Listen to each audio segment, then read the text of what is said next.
ಇದು ರಿಪಬ್ಲಿಕ್ ಕನ್ನಡದ big impact. ಬೆಳಗ್ಗೆ ಸುದ್ದಿಯನ್ನ ಬಿತ್ತರಿಸಿದ್ದು ಒಂದೇ ಒಂದು ಗಂಟೆಯಲ್ಲಿ ಸ್ಥಳಕ್ಕೆ ಅಧಿಕಾರಿಗಳು ಭೇಟಿ ಕೊಟ್ಟು ಅಲ್ಲಾಗಿರುವಂತಹ ಸಮಸ್ಯೆಗಳನ್ನ ಪ್ರಶ್ನೆ ಮಾಡಿದ್ದಾರೆ. ನೋಡಿ, ಸತತ ಒಂದು ತಿಂಗಳಿಂದ ದೇವಸ್ಥಾನದಲ್ಲೇ ಆಸ್ಪತ್ರೆಯನ್ನು ಮಾಡಿಕೊಂಡು ಜರ್ನಲ್ ವಾರ್ಡ್ ತರ ಮಾಡಿಕೊಂಡು ಅಲ್ಲೇ ರೋಗಿಗಳಿಗೆ ಚಿಕಿತ್ಸೆಯನ್ನು ಕೊಡ್ತಾ ಇದ್ರು. ಒಂದು ತಿಂಗಳಾದರೂ ಅಲ್ಲಿನ ತಹಶೀಲ್ದಾರ್ಗಳಿಗೆ, ಅಧಿಕಾರಿಗಳಿಗೆ ಯಾರಿಗೂ ಕೂಡ ವಿಚಾರ ಗಮನಕ್ಕೆ ಹೋಗಿಲ್ಲ. ಗ್ರಾಮಕ್ಕೆ ಕುಷ್ಟಗಿ ತಹಸೀಲ್ದಾರ್ ರವಿ ಭೇಟಿ ಕೊಟ್ಟು ಪರಿಶೀಲನೆಯನ್ನು ಮಾಡಿದ್ದಾರೆ. ರೋಗಿಗಳ ಆರೋಗ್ಯವನ್ನು ವಿಚಾರಿಸಿದ್ದಾರೆ ತಹಸೀಲ್ದಾರ್ ರವಿ. ಅಲ್ಲ, ಒಂದು ತಿಂಗಳಿಂದ ಹೋಗಿರಲಿಲ್ವಾ ಅಂತ ಇವರು ರೋಗಿಗಳನ್ನು ಆಸ್ಪತ್ರೆಗೆ ಶಿಫ್ಟ್ ಮಾಡುವಂತೆಯೂ ಕೂಡ ಸೂಚನೆ ಕೊಟ್ಟಿದ್ದಾರೆ. ಈ ಬಗ್ಗೆ ರಿಪಬ್ಲಿಕ್ ಕನ್ನಡ ಮೊದಲಿಗೆ ಸುದ್ದಿಯನ್ನು ಮಾಡಿದ್ದು ಸಚಿವರ ಹತ್ರನೂ ಕೂಡ ರಿಪಬ್ಲಿಕ್ ಕನ್ನಡ ಶಿವರಾಜ್ ತಂಗಡಿಗೆ ಹತ್ರನೂ ಕೂಡ ಮಾತನಾಡಿದ್ದು. ಅವ್ರ ಹತ್ರ ಕೇಳಿದ್ವಿ ನಾವು, ಸರ್, ಸತತ ಒಂದು ತಿಂಗಳಿಂದ ದೇವಸ್ಥಾನವನ್ನೇ ಆಸ್ಪತ್ರೆಯನ್ನಾಗಿ ಇವರು ಪರಿವರ್ತಿಸಿ ಆ ಜನಸಾಮಾನ್ಯರಿಗೆ ಇವರು ಯಾವ ರೀತಿ ಅವರು ಟ್ರೀಟ್ಮೆಂಟ್ ಕೊಡ್ತಿದ್ದಾರೆ, ಸರಿಯಾದ ರೀತಿಯಲ್ಲಿ ಟ್ರೀಟ್ಮೆಂಟೇ ಇಲ್ಲ. ಸುಮ್ಮನೆ ನೆಲದಲ್ಲಿ ಮಲಗಿಸಿ ಯಾವುದೋ ಗೋಡೆಗೆ ಒರಗಿಸಿ ಡ್ರಿಪ್ಸ್ಗಳನ್ನು ಹಾಕಿದ್ದಾರೆ. ಸತತ ಒಂದು ತಿಂಗಳಿಂದ ಸಾಂಕ್ರಾಮಿಕ ರೋಗ, ಮಳೆ ಹೆಚ್ಚಾಗಿ ನೀರು ನಿಂತೋ ಮತ್ತೊಂದು ಮಗದೊಂದು, ಒಟ್ಟಲ್ಲಿ ಸಮಸ್ಯೆ ಆಗಿದೆ. ಯಾವುದೇ ಆರೋಗ್ಯ ಅಧಿಕಾರಿಗಳು ಅಲ್ಲಿಗೆ ಭೇಟಿ ಕೊಟ್ಟಿಲ್ವಾ? ತಹಶೀಲ್ದಾರ್ ಕೂಡ ಅಲ್ಲಿ ಹೋಗಿಲ್ವಾ? ಈಗ ಒಂದು ತಿಂಗಳಾದ ಮೇಲೆ ಕುಷ್ಟಗಿ ತಹಶೀಲ್ದಾರ್ ಭೇಟಿ ಕೊಟ್ಟಿದ್ದಾರೆ.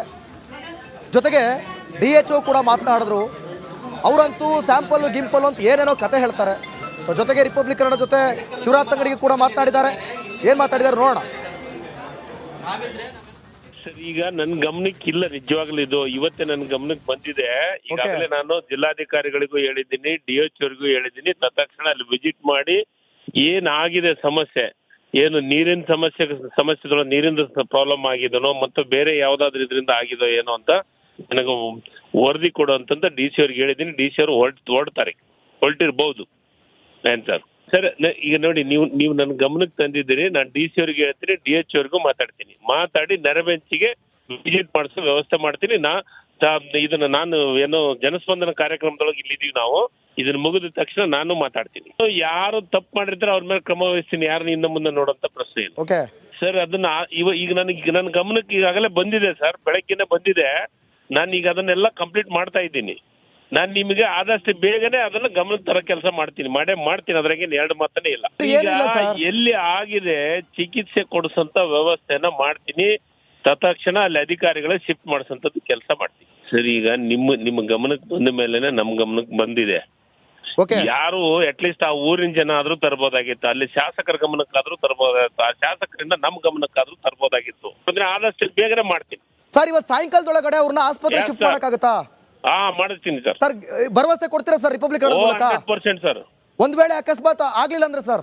ಆಗ್ಲಿಲ್ಲ ಅಂದ್ರೆ ಅಧಿಕಾರಿಗಳ ಮೇಲೆ ಕ್ರಮ ವಹಿಸ್ತೀನಿ ಸರ್.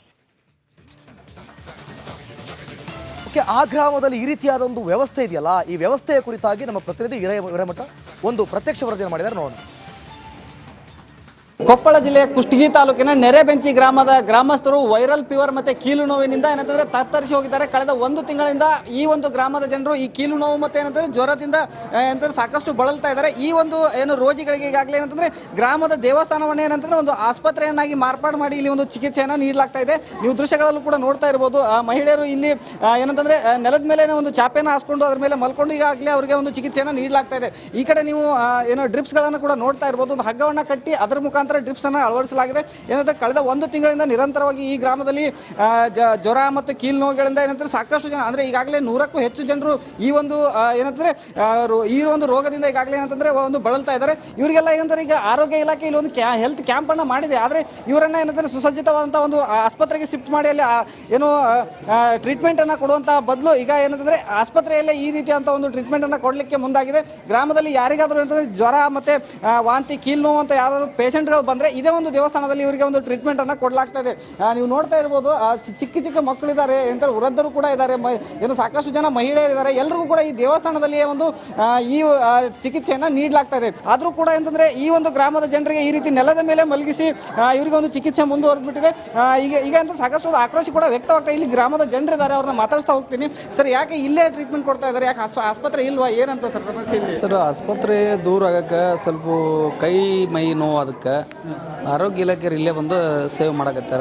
ಆಸ್ಪತ್ರೆ ಒಳಗೆ ಜಾಗ ಇಲ್ಲ ಅಂತ ಏನು ಆಸ್ಪತ್ರೆ ಜಾಗ ಇದೆ ಸರ್. ಇಲ್ಲಿ ಇವರು ಪೇಷಂಟ್ ಹೋಗಕ್ಕೆ ಒಬ್ಬ ಮನ್ಯಾಗ 4-5 ಜನ ಮುಕ್ಕೊಂಬಿಟ್ರಲ್ಲ ವೈರಲ್ ಇನ್ಫೆಕ್ಷನ್ ಆಗಿ ಹೋಗಿ ಅವರಿಂದ ಟ್ರೀಟ್ಮೆಂಟ್ ಮಾಡ್ಸಕ್ಕೆ ತೊಂದರೆ ಆಗೋದಕ್ಕೆ ಆರೋಗ್ಯ ಇಲಾಖೆ ಇಲ್ಲಿಗೆ ನಮ್ಗೆ ಅನುಕೂಲ ಮಾಡಿಕೊಡಿ ಅಂತೇಳಿ ಸರ್ ನಾವು ರಿಕ್ವೆಸ್ಟ್ ಮಾಡ್ಕೊಂಡಾಗ ಊರನಾರ ಅವರೆಲ್ಲರೂ ಅನುಕೂಲ ಮಾಡಿ ಸೇವೆ ಮಾಡಕತ್ತಾರೆ ಅವರು. ಅಲ್ಲ ಈಗ ಎಷ್ಟು ದಿವಸದಿಂದ ಈ ಸಮಸ್ಯೆ ನಡೆಯುತ್ತೆ ನಿಮ್ದು? ಈಗ ಒಂದು 20 ದಿವಸ ಸರ್. ಅಲ್ಲ ಈ 20 ದಿವಸದಿಂದ ನಡೀತಾ ಇದೆ, ಆಸ್ಪತ್ರೆಗೆ ಹೋಗ್ಬೋದಲ್ಲ? ಇಲ್ಲೇ ಯಾಕೆ ಈಗ ಏನಾದ್ರು ಹೆಚ್ಚು ಕಡಿಮೆ ಆದ್ರೆ ಯಾರು ಜವಾಬ್ದಾರಿ ಇದಕ್ಕೆ? ಇಲ್ಲೇ ಆಸ್ಪತ್ರೆಯಲ್ಲಿ ಹೋಗಿ ಅಲ್ಲಿನ ತೋರ್ಸ್ಕೊಂಡ್ ಬಂದಿದ್ದಾರೆ ಸರ್. ಮತ್ತು ಈಗ ಹೋಗಕ್ಕೂ ಕೂಡ ಕೆಲವು ವೃದ್ಧರದಾರ, ಕೆಲವು ಮಕ್ಕಳು ಹೋಗಕ್ಕೆ ಅನಾನುಕೂಲಗಳು. ಅಲ್ಲ ಯಾಕೆ ಆಂಬುಲೆನ್ಸ್ ಇಲ್ವಾ ಇಲ್ಲಿ? ಆಂಬುಲೆನ್ಸ್ ಇದಾವೆ ಸರ್. ಯಾಕಂದ್ರೆ ಈಗ ಈ ಟೈಪ್ ಆತಂತಂದ್ರೆ ಎಲ್ಲರಿಗೂ ಸರ್ ಈಗ ಮೊನ್ನೆ ಒಂದು 2-3 ದಿನದಿಂದ ಇವರು ಈ ಸೇವೆ ಮಾಡೋದ್ರಿಂದ ಸ್ವಲ್ಪ ಕಂಟ್ರೋಲ್ಗೆ ಆರಾಮೂ ಆಗ್ಯಾರ. ಈಗ ಸದ್ಯ ಏನಂತಂದ್ರೆ 100ಕ್ಕೂ ಹೆಚ್ಚು ಜನರು ಈ ಒಂದು ಕಾಯಿಲೆಯಿಂದ ಬಳಲ್ತಾ ಇದ್ದಾರೆ. ಕೂಡಲೇ ಏನಂತಂದ್ರೆ ಈ ಜನರಿಗೆ ಸರಿಯಾದ ಒಂದು ಚಿಕಿತ್ಸೆ ಸಿಗಬೇಕು.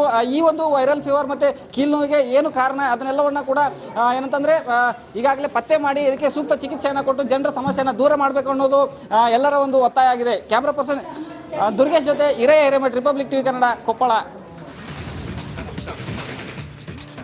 ನೋಡಿ, ಹಲವು ವರ್ಷಗಳ ಹಿಂದೆ ಬಿಸಿಯೂಟ ಅಂತಂದ್ರೆ ನಾವೆಲ್ಲರೂ ಕೂಡ ತಟ್ಟೆ ಹಿಡಿದು ಓಡೋಗ್ತಾ ಇದ್ವಿ. ಈಗೇನಾದ್ರೂ ಬಿಸಿ ಊಟ, ವಸತಿ ಊಟ, ಶಾಲೆಯಲ್ಲಿ ಊಟ ಅಂತ ಏನಾದ್ರೂ ನಾವು ಅಲ್ಲಿ ಊಟ ಮಾಡಿದ್ರೆ ಸೀದಾ ಆಸ್ಪತ್ರೆಗೆ ಹೋಗ್ಬೇಕಾದಂಥ ಪರಿಸ್ಥಿತಿ. ತುಮಕೂರಿನಲ್ಲಿ ಶಾಲೆಯಲ್ಲಿ ಮಧ್ಯಾಹ್ನ ಊಟ ಮಾಡಿದಂಥ ಮಕ್ಕಳು ಊಟ ಮಾಡಿದ್ಮೇಲೆ ಆಸ್ಪತ್ರೆಗೆ ಹೋಗುವಂಥ ಪರಿಸ್ಥಿತಿ. 30 ಮಕ್ಕಳು ಕೂಡ ಅಸ್ವಸ್ಥರಾಗೋಗಿದ್ದಾರೆ. 2 ಶಿಕ್ಷಕರೂ ಸೇರಿದಂತೆ 30ಕ್ಕೂ ಹೆಚ್ಚು ವಿದ್ಯಾರ್ಥಿಗಳು ಅಸ್ವಸ್ಥರಾಗಿದ್ದಾರೆ. ಕುಣಿಗಲ್ ತಾಲೂಕಿನ ಸೀನಪ್ಪನಹಳ್ಳಿ ಗ್ರಾಮದಲ್ಲಿ ಘಟನೆ ನಡೆದಿದೆ. ಶ್ರೀ ಅಂಬಾ ಭವಾನಿ ಪ್ರೌಢಶಾಲೆಯ ವಿದ್ಯಾರ್ಥಿಗಳು ಅಸ್ವಸ್ಥರಾಗಿದ್ದಾರೆ. ನಿನ್ನೆ ಮಧ್ಯಾಹ್ನ ಶಾಲೆಯಲ್ಲಿ ಮೊಸರನ್ನವನ್ನು ಸೇವಿಸಿದ್ರು ವಿದ್ಯಾರ್ಥಿಗಳು. ನಿನ್ನೆ ರಾತ್ರಿ ವಿದ್ಯಾರ್ಥಿಗಳ ಆರೋಗ್ಯದಲ್ಲಿ ಸ್ವಲ್ಪ ಏರುಪೇರು ಕಂಡು ಬಂದಿದೆ. ಸೊ ರಾತ್ರೋರಾತ್ರಿ ಮಕ್ಕಳನ್ನು ಆಸ್ಪತ್ರೆಗೆ ಪೋಷಕರು ದಾಖಲಿಸಿದ್ದಾರೆ. ಸ್ಥಳಕ್ಕೆ ಕುಣಿಗಲ್ THO ಹಾಗೂ ಆರೋಗ್ಯಾಧಿಕಾರಿಗಳು ಭೇಟಿ ಕೊಟ್ಟಿದ್ದಾರೆ. ನೋಡಿ, ಆಗ ಬಿಸಿಯೂಟ ಅಂತಂದರೆ ಮಕ್ಕಳೆಲ್ಲ ಒಂದು ರೀತಿಯಲ್ಲಿ ಖುಷಿ ಅದು. ಆದರೆ ಬಿಸಿ ಊಟದ ಮೇಲೆ ಈಗ ನಂಬಿಕೆನೇ ಇಲ್ಲ. ಅಥವಾ ಶಾಲೆಯಲ್ಲಿ ಕೊಡುವಂಥ ಊಟದ ಮೇಲೆ, ವಸತಿ ನಿಲಯಗಳಲ್ಲಿ ಕೊಡುವಂಥ ಊಟದ ಮೇಲೆ ನಂಬಿಕೆ ಇಲ್ಲ. ಬೇಕಾಬಿಟ್ಟು ನಿರ್ಲಕ್ಷ್ಯ. ಇವ್ರು ಇಷ್ಟ ಬಂದಂಗೆ ಅಡುಗೆ ಮಾಡ್ತಾರೆ, ಇಷ್ಟ ಬಂದಂಗೆ ಹೋಗ್ತಾರೆ. ಯಾವುದೇ ರೀತಿ ಸ್ವಚ್ಛತೆ ಇರೋದಿಲ್ಲ, ಏನೂ ಕೂಡ ಮೇಂಟೈನ್ ಮಾಡೋದಿಲ್ಲ. ಯಾವುದೇ ರೀತಿ ಪರಿಶೀಲನೆಯನ್ನು ಮಾಡದೆ ಸಂಬಂಧಪಟ್ಟಂಥ ಆಹಾರ ಆಗಿರ್ಬೋದು, ಅಕ್ಕಿ, ಧಾನ್ಯ, ಕಾಳು ಹಾಕೊಳ್ತಾರೆ. ಅದಾದಮೇಲೆ ಈ ರೀತಿಯಾದಂಥ ಪರಿಸ್ಥಿತಿ. ನೋಡಿ, ಮೊಸರನ್ನ ತಿಂದು, ಬೇರೆ ಏನೂ ಅಲ್ಲ, ಮೊಸರನ್ನ ತಿಂದು ವಿದ್ಯಾರ್ಥಿಗಳು ಅಂದರೆ 2 ಶಿಕ್ಷಕರು ಸೇರಿದಂತೆ ಅಸ್ವಸ್ಥರಾಗಿರುವಂತಹ ಘಟನೆ ನಡೆದಿರೋದು.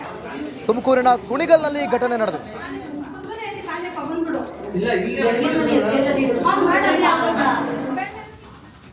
ಅಂಬಾಭವಾನಿ ಅನುದಾನಿತ ಪ್ರೌಢಶಾಲೆ ಮಕ್ಕಳು ಮಧ್ಯರಾತ್ರಿಯಿಂದ ಏನೋ ಅಸ್ವಸ್ಥರಾಗದ ಹಿನ್ನೆಲೆ, ಅಂದರೆ ಸ್ವಲ್ಪ ಹೊಟ್ಟೆ ನೋವು, ಬೇದಿ ಇವೆಲ್ಲ ಕಾಣಿಸಿಕೊಂಡ ಹಿನ್ನೆಲೆಯಲ್ಲಿ ಕೆಲವು ಮಕ್ಕಳು ಮನೆಯಿಂದಲೇ ನೇರವಾಗಿ ಆಸ್ಪತ್ರೆಗೆ ಹೋಗಿ ಸಂಬಂಧಪಟ್ಟ ಹತ್ತಿರದ ಆಸ್ಪತ್ರೆಗಳಲ್ಲಿ ಚಿಕಿತ್ಸೆ ಪಡ್ಕೊಂಡಿರ್ತಾರೆ.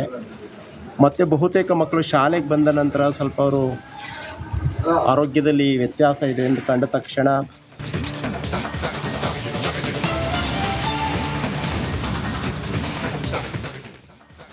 ವಿವಿಧ ಬೇಡಿಕೆಗಳನ್ನು ಈಡೇರಿಸಿ ಆಗ್ರಹಿಸಿ ಈಗ ರೈತರು ಪ್ರತಿಭಟನೆ ಮಾಡೋದಕ್ಕೆ ಮುಂದಾಗಿದ್ದಾರೆ. ನೋಯ್ಡಾದಲ್ಲಿ ಸಾಕಷ್ಟು ರೈತರು ಸೇರಿದ್ದಾರೆ. ಜೊತೆಗೆ ಸಂಸತ್ ಭವನಕ್ಕೆ ಮುತ್ತಿಗೆ ಹಾಕಲು ಕೂಡ ಮುಂದಾಗಿದ್ದಾರೆ. ರೈತರ ಪ್ರತಿಭಟನೆ ಹಿನ್ನೆಲೆ ಭಾರಿ ಟ್ರಾಫಿಕ್ ಜಾಮ್ ಕೂಡ ಉಂಟಾಗಿದೆ. ಅಲ್ಲಿ ಬಡಿಗೆ ಹಿಡಿದು ಪ್ರತಿಭಟನೆ ನಡೆಸುತ್ತಿದ್ದಾರೆ ರೈತರು. ನೋಯ್ಡಾದಲ್ಲಿ ಸಾವಿರಾರು ರೈತರು ಪ್ರತಿಭಟನೆ ಮಾಡ್ತಾ ಇರೋದು ವಿವಿಧ ಬೇಡಿಕೆ ಈಡೇರಿಕೆಗೆ ಆಗ್ರಹಿಸಿ ರೈತರ ಪ್ರತಿಭಟನೆ ಇದು. ನೋಯ್ಡಾದಲ್ಲಿ ಸಾವಿರಾರು ರೈತರು ಪ್ರತಿಭಟನೆಗೆ ಇಳಿದಿದ್ದಾರೆ. ಸಂಸತ್ ಭವನಕ್ಕೆ ಮುತ್ತಿಗೆ ಹಾಕಲು ಹೊರಟಿದ್ದಾರೆ ರೈತರು. ರೈತರ ಪ್ರತಿಭಟನೆ ಹಿನ್ನೆಲೆ ಭಾರಿ ಟ್ರಾಫಿಕ್ ಜಾಮ್ ಉಂಟಾಗಿದೆ. ದೃಶ್ಯದಲ್ಲೂ ಕೂಡ ನೀವು ನೋಡ್ಬೋದು. ನೋಡಿ, ಎಷ್ಟು ಜನ ರೈತರು ಅಲ್ಲಿ ಸೇರಿಕೊಂಡಿದ್ದಾರೆ ಅಂತ. ಅವರೆಲ್ಲ ಬಂದು ಏನಾದರೂ ಮುತ್ತಿಗೆ ಹಾಕಿಬಿಟ್ರೆ ಅಂತೇಳಿ ಮೊದಲಿಗೆ ಎಲ್ಲ ರೀತಿಯ ಬ್ಯಾರಿಗೇಡ್ ಅಳವಡಿಸಲಾಗಿದೆ, ಬಿಗಿ ಪೊಲೀಸ್ ಬಂದೋಬಸ್ತ್ ಮಾಡಲಾಗಿದೆ. ವಿವಿಧ ಬೇಡಿಕೆಗಳನ್ನು ಈಡೇರಿಸುವಂತೆ ಆಗ್ರಹಿಸಿ ರೈತರು ಪ್ರತಿಭಟನೆಗೆ ಮುಂದಾಗಿದ್ದಾರೆ. ಅಷ್ಟೇ ಅಲ್ಲ, ಆ ಪ್ರತಿಭಟನೆಯ ಸ್ವರೂಪ ಯಾವ ರೀತಿ ಇದೆ ಅಂತಂದರೆ ಸಂಸತ್ ಭವನಕ್ಕೆ ಮುತ್ತಿಗೆ ಹಾಕುವುದಕ್ಕೆ ಪ್ರಯತ್ನ ಮಾಡಿದ್ದಾರೆ. ಈ ಸಂದರ್ಭದಲ್ಲಿ ಅಲ್ಲೂ ಕೂಡ ಪೊಲೀಸ್ನವರು ಬಿಗಿ ಭದ್ರತೆಯಿಂದ, ಜೊತೆಗೆ ನೋಯ್ಡಾದಲ್ಲಿ ಟ್ರಾಫಿಕ್ ಜಾಮ್ ಉಂಟಾಗಿದೆ. ಈಗಾಗಲೇ ಗಮನಿಸ್ತಾ ಇರ್ಬೋದು, ಪ್ರಧಾನಿ ನರೇಂದ್ರ ಮೋದಿ ರೈತ ಸಮ್ಮಾನ್ ಕಿಸಾನ್ ಯೋಜನೆಯಲ್ಲಿ ಸಾಕಷ್ಟು ಅವರಿಗೆ ಯಾವ್ಯಾವ ರೀತಿ ಕೊಡುಗೆಗಳನ್ನು ಕೊಡಬೇಕು, ಎಲ್ಲ ರೀತಿ ಕೊಡ್ತೀನಿ ಅಂತಲೂ ಕೂಡ ಭರವಸೆಯನ್ನು ಕೊಟ್ಟಿದ್ದಾರೆ. ಬೆನ್ನಲ್ಲೇ ವಿವಿಧ ಬೇಡಿಕೆಗೆ ಆಗ್ರಹಿಸಿ ಮತ್ತೆ ಪ್ರತಿಭಟನೆಗೆ ಮುಂದಾಗಿದೆ.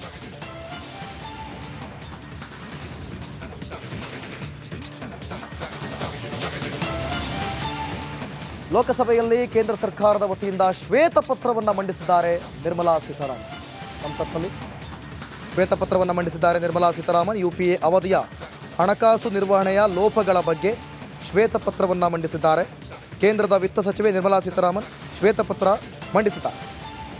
ಲೋಕಸಭೆಯಲ್ಲಿ ಕೇಂದ್ರ ಸರ್ಕಾರದಿಂದ ಶ್ವೇತಪತ್ರವನ್ನು ಮಂಡಿಸಿರೋದು ಅಂದರೆ UPA ಅವಧಿಯ ಹಣಕಾಸು ನಿರ್ವಹಣೆ ಲೋಪಗಳ ಬಗ್ಗೆ. ಅಂದರೆ ನಮಗೆ ಕಾಂಗ್ರೆಸ್ ಇದ್ದಂಥ ಸಂದರ್ಭದಲ್ಲಿ ಹಣಕಾಸು ನಿರ್ವಹಣೆ ಯಾವ ರೀತಿ ಇತ್ತು, ಅಲ್ಲಾದಂತಹ ಲೋಪಗಳು, ಇವೆಲ್ಲದರ ಕುರಿತಾಗಿ ಒಂದು ಶ್ವೇತಪತ್ರವನ್ನು ಮಂಡಿಸಿದ್ದಾರೆ.